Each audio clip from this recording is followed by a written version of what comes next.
Anyway, I'm a little bit stressed out right now, so I thought I'd indulge in a little bit of fantasy here. Let's suppose tomorrow we woke up and COVID-19 completely evaporated.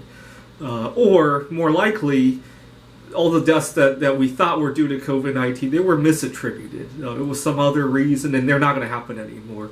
And we could all do what we were doing back in January of 2020. We could all go back to work at once. Everything could reopen at once. What would be the first thing you do? The first place you went to? The first thing you do that you couldn't do here in May 2020? I'll let you think about that for a second before I discuss. I actually think that might be a disaster if we just at once made the announcement that we were mistaken and everybody go out. I suspect the disruption from that, you can think of it almost like a social earthquake of sorts, right? People rushing back to their jobs, rushing back to, you could have traffic problems on the road, you could have stress problems of people all of a sudden snapping back into routine, right? There are a lot of people who probably couldn't handle straight up going back to work after 3 months of sitting at home, right? But assuming that none of that materializes, what I would do probably, actually, I might be pretty stressed out myself too. But the first thing I would think about would obviously be going to the computer game conference. It was going to be held in Europe this year before all this got canceled, right? I would probably appreciate it a whole lot more. I used to get very stressed out about having to win at that conference, but if what I described happened, I probably feel pretty lucky just to be able to go to that conference, right? I used to really despise.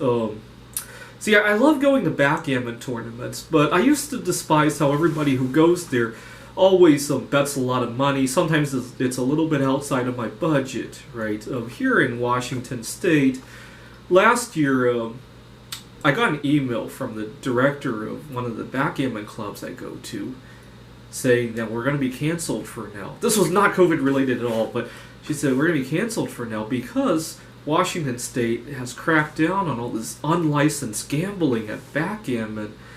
Back in my mind, I'm thinking, that's great. I'd love to play backgammon without having to gamble.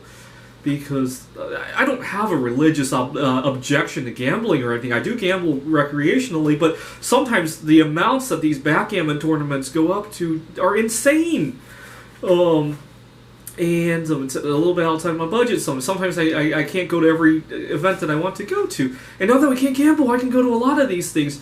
I was mistaken. They stopped holding them all together. And I'm just really sorely disappointed.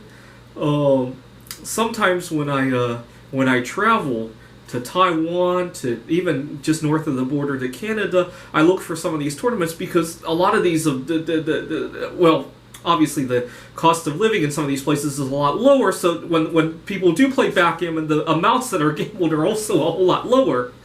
And I'm going to appreciate having those tournaments to go to, even if it has to stretch my budget a little bit. And just having the social interaction is going to be very nice. I'm never going to complain about that again. I mean, even if I can only go to a limited number of them, it's still a lot more than the zero events that I could go to during COVID-19, right? Those are some of the first things that come to mind aside from my job.